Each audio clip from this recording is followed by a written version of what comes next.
HR leaders, what's on your mind these days? Is it AI? Is it the economy? The talent market? Remote work? Retention? DEI? Pay transparency? New laws? Our 2024 Workplace Trends Report outlines how HR leaders are thinking about these challenges and what they believe will help their organizations overcome them. Want to find out what they said? Head on over to peoplemanagingpeople.com/Workplace Trends 2024 and download the report to find out.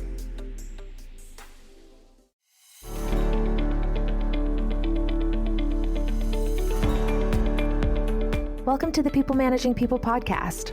We are on a mission to build a better world of work and to help you create happy, healthy, and productive workplaces. I'm your host, Becca Banyard.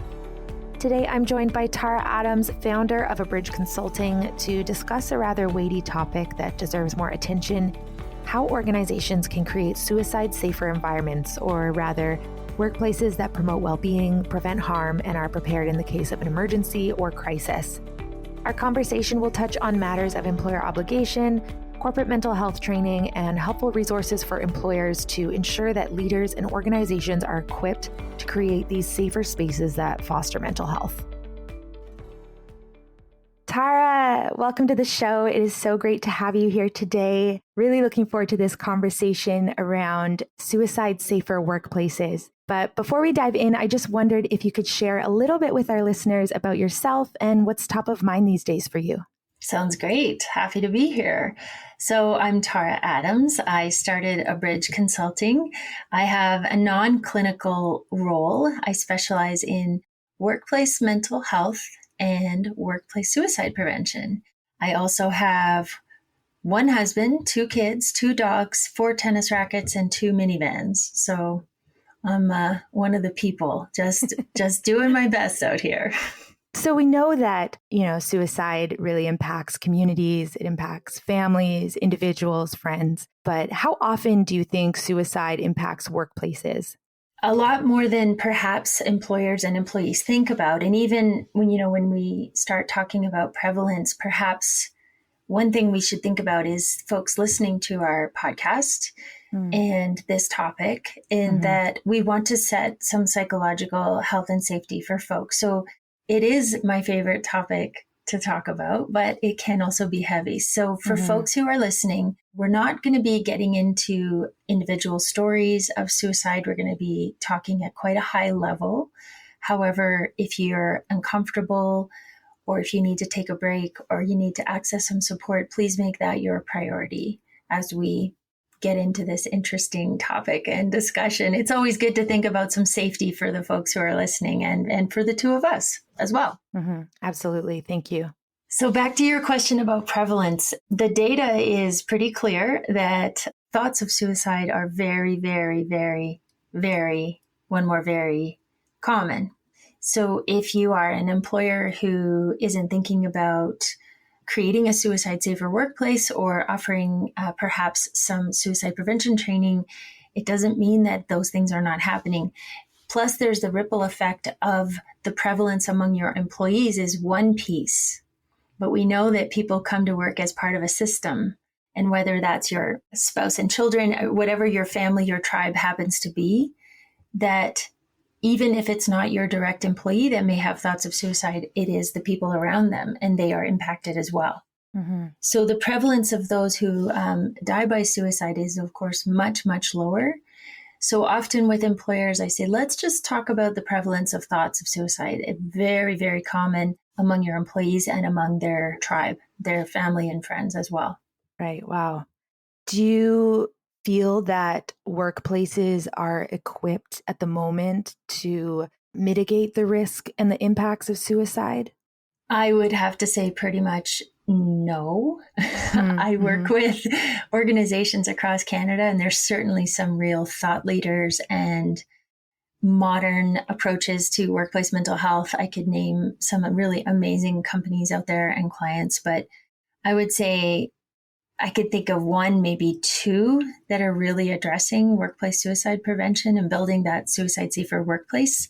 And I can tell you that I've been thinking a lot the last few weeks about employers, the clients, the folks that I talk to, have some real hesitancy around bringing the topic forward, and I understand that.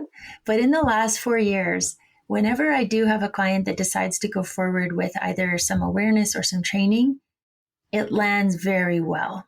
And often it's an optional thing and the class fills up right away. And then the organizer or employer is like, oh, I wasn't expecting that. And maybe that ties back to your first question, Becca, around the prevalence. So we're not thinking that this is something everyone's going to be interested in, or a lot of folks are interested in. And then in fact, it is hitting home and it is landing for folks. So I think even a couple of days ago, I got an anonymous email from someone in one of my training classes talking about her child was acting differently. So she had some intuition that something was going on, and she ended up having this really great conversation. It turned out her son was not the person having thoughts of suicide. It was his friend. And the thing about this story is these two children were 11. Wow. So the email, of course, it's scary to hear those things, but the positive of that story was that this person said, I felt equipped to have the discussion with my child. So here the employer has provided this training, to your question. And of course, we're hoping to support the folks who work at that company. But of course, there's that ripple effect out to that person's village and their tribe. And in this case, her child and the child's friend. Wow. So that made my week, made my month. Even though I know it can feel like a scary thing to think about, not thinking about it doesn't mean it's not there, right? Oh, absolutely. Yeah, definitely. Now, you said something really interesting, and I'm curious about why are some workplaces hesitant to address suicide? Well, it is an emotional and heavy topic for folks, and who knows what the lived experience might be of that person making the decision. So first of all, very valid. I think also there's a common myth out there that when folks learn about and talk about suicide, it could promote the idea. Okay. And in fact, we know that that's not the case. It's not that we're suggesting suicide to folks. And this idea that the more you talk about it, the more you could make someone uncomfortable or make it worse. Right. And in fact, what we know is that when somebody around that person with thoughts of suicide can enter the conversation and even say the word suicide, it's sending a message of, you can talk to me. I can talk about this with you. And you don't need quite as much training as you might think to have these initial conversations. And I know it's scary, but I do believe we could get some basic awareness and basic skills out to a lot of the population and make a huge difference. And then that suicide safer workplace builds on those layers. So many folks have a little bit of training, a little bit less has more training, and much less has a lot of training. So we think about all these different layers, all these different roles, and how they network together and build this suicide safer workplace. So it sounds like employers can have quite an impact when it comes to the conversation around suicide. But what is their obligation as an employer to address suicide? And this is also feeding off your last question. I think it's another reason why employers are sometimes hesitant. You know, what if I open this idea and we're not prepared to handle the consequences, the stories that may come forward, the folks that may come forward? So in fact, employers are responsible for two things, which is to promote well-being and to prevent harm. Okay. Now, what does that mean? Both of those two things are quite vague. So I'm going to promote well-being and prevent harm. And in fact, there's really no way that an employer could guarantee every employee has good mental health and we have no employees who have thoughts of suicide. So it's not reasonable on the part of the employer. So if your obligation is to promote well-being and prevent harm, then offering folks some awareness around suicide will help with that. And offering folks training will help with that. There's also a piece, though, around being able to provide support in a crisis. And that could look like things like your internal policies. So really thinking through the idea of what would we do when a person might be in crisis before, during, and after, and what are the resources we have available. who are the people who would be involved in supporting a crisis before, during, and after. So there's some policy and some internal resources and some pieces like that that are really important as well. But those are conversations. And for any employer out there thinking about a suicide safer workplace and it feels like a big, overwhelming project, you can start slowly, right? Having something is better than nothing. Having the first conversations and not having all the answers is where we all start. It's okay, right? So we start with, okay, well, we don't have a policy and maybe we don't have all the internal resources, but we could talk about awareness. And I know these 3 people would be part of that process, or wherever you need to start is fine. Getting started is maybe the hardest part. And then those things evolve. The policy, the procedure, the resources, the awareness, all of that. It evolves. Right. So for somebody who is looking to get started with improving the mental health in their workplace and making their workplace essentially suicide safer, what are some of the first things that you would recommend somebody address? I think there's always some stakeholders. And again, if you're a very small company, perhaps there's only 5, 10, 20 folks, it's still doable. But if you're in a large company, you'd look to your folks who might be in people and culture, occupational health and safety, the folks who own your internal policies, your crisis management system, your crisis response procedures, all of that. Do we have anything in there around someone who may have thoughts of suicide, could attempt a suicide, could die by suicide? Have we thought about any of that? So that will lead you down one path of work that needs to be done at your own pace, depending on all your resources. And then the idea of, do the people leaders in my organization, would they know what to do if a person on their team had thoughts of suicide? And if the answer is no, then there's lots of ways we could introduce the conversation. It certainly is not something you want to do too far, too fast. I certainly don't recommend, if a client and I are working together, hey, let's start with suicide prevention and then we'll think about some other stuff. Always trying to make sure there's a mental health literacy within that organization. And then we set the table, then we can start to dive into this topic. There is an exception, in my experience, if there is an employer who has had a loss to suicide. Right. Sometimes coming in, not right away, but at an appropriate time to offer the training and the skills can help with the healing, can help folks feel a little more in control. If this ever happened again, I would have a better sense of what to do. But typically, there's some things we would want to put in place before we jumped into this topic. Does that make sense? Right. Yeah, absolutely. Thank you for sharing that. We would both agree that it's important for workplaces to promote mental health and to create suicide safer environments. But why do you believe more employers should be thinking about workplace suicide prevention? Right. Well, I mean, the easy answer is it's the right thing to do. That's the easy answer. It's the right thing to do, is to help folks and do our part in preventing suicide where possible. But, it's not that hard to make the business case either. And I know that that's the facts, right? This is the facts of when you're running a company, for-profit, non-for-profit, doesn't matter.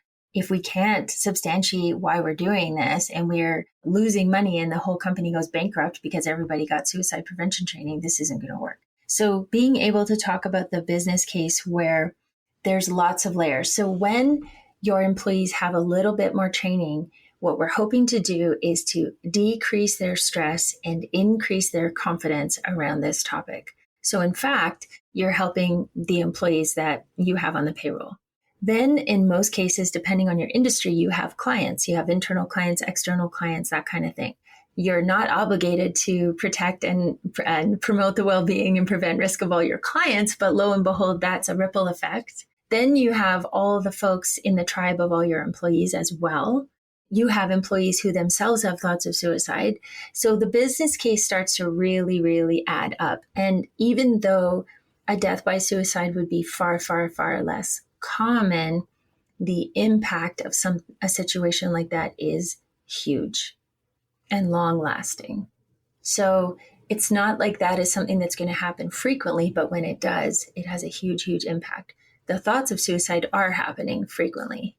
So the more we can have these safe conversations with folks and offer them some help, even though we ourselves may not be the experts, we just connect them to more help, the better it is for business. And that sounds like an awful thing to say, but it is the truth.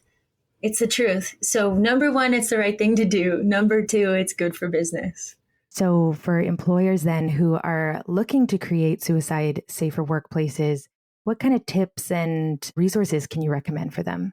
Well, it will depend on what country you live in, or perhaps your local policies, legislation, resources, things like that. So in a really general sense, because folks, I suppose, are anywhere in the world listening to Becca and the People Managing People podcast. So, but in general, I know in Canada, I'm a huge fan of the Talk Suicide Canada phone number. And every single training I do, I have folks add the phone number in their phone while I'm in the class. I say, I want to see your head looking down at your phone right now. Put it in your phone. In the United States, congratulations, you have launched a new number that is 988. So that's one of those 3-digit numbers, and it's a suicide hotline. I'm so proud of you. We're catching up soon in Canada. Yay. From what I know. We will also have 988 in November 2023, so stay tuned. So great. So whatever your jurisdiction, figure out 1 or 2 hotlines. Do that. If you are a company that has EAP, Employee Assistance Program, again, probably you have more than 200 or 300 employees to have an EAP, so it may not apply to you, and that's okay. But if you do have that EAP bought and paid for, my goodness, get that phone number in every single employee's phone. Not an email, in their phone, because we want folks to have a way to connect to people with more training. So that would be it. And then I think the last thing, just so we're not going to make it too complicated too fast, is look at your language and communication around the topic of suicide. So there's 2 language changes that are really important to creating a safe space for this conversation. The first one is that we want to recognize that folks do not commit suicide. It's not selfish. It's not a crime. This is old language that is quite baked into our society. And so perhaps you will read something in the news tomorrow and it will use this old language, but we are pushing ourselves to remind ourselves that folks die by suicide. And there's many reasons, but the way you talk about the people you may have lost, I know I've lost folks to suicide. And when I think about them and when I talk about them, they died by suicide. It makes a big difference. Yeah. The second one, because the thoughts of suicide are so common, is even more important. So if you can move away from saying a person is suicidal, so Tara is suicidal, as if that is all of who I am. Right. We'll move to a place of I have thoughts of suicide, or I live with thoughts of suicide. And something that's so interesting to me is that there are people who may live with thoughts of suicide their whole life. Right. There's some people it's fleeting and it happened one time. There's some people it could come and go. There's some people who could learn to live with those thoughts of suicide their whole life. So it's really important to separate. You are a whole human being. Nothing is wrong with you. You have thoughts of suicide now. Let's see what we can do to help. So those are my 2 language things. And those are a couple of phone numbers. Wow. Thank you for sharing that. So looking ahead to the future, I know we just entered 2023. And so what is your vision for the future of workplace suicide prevention? What would you like to see in the future? Oh, well, I love this question. And I have to give credit to an amazing colleague of mine, because it was in a conversation with her where I figured out what my vision was just so quickly. Amazing. Her vision is also inspiring. So someone asked her the same question, and her focus is not so much in the workplace, but out in the community doing this work. And she just quickly said, my vision of the future is every young person puts suicide prevention training on their resume because they're so proud of it. And it's just a really common thing that teenagers take suicide prevention training and it's on their resume. And I thought, yeah, like, wouldn't that be cool? I took the babysitting course and I took the suicide prevention. Like, yeah. And I just quickly thought, okay, so my vision is that every employer, small, medium, large, when it comes to your onboarding, whatever that looks like, for some folks, it's welcome on the first day, let's have a coffee. For some folks, there's a 5-day, offsite training. My vision is every single company's onboarding includes something about creating a suicide safer workplace. So it's welcome to the company. This is how we do things here.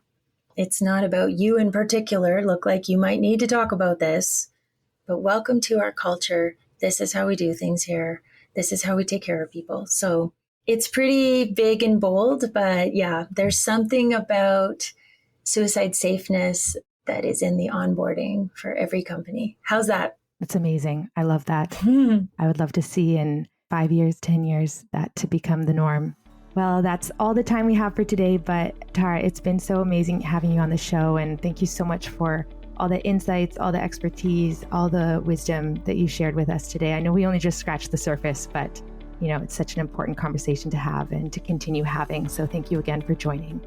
Now, if people want to connect with you or learn more about how they can improve mental health in their workplaces, where can they find you? Well, my social media isn't too cool and trendy. I tend to stick to LinkedIn. So a lot of people reach out to me on LinkedIn. I'm pretty easy to find. Tara Adams, Abridge Consulting. So don't be shy if you want to connect or have a question around workplace suicide prevention. If I can't answer it, I certainly have a network of amazing colleagues as well. Amazing. We'll be sure to include your LinkedIn in the show notes as well. Thank you again. As always, if you like what you heard, please subscribe and stay in touch on peoplemanagingpeople.com, and be sure to leave us a review on iTunes. And until next time, thanks so much for listening.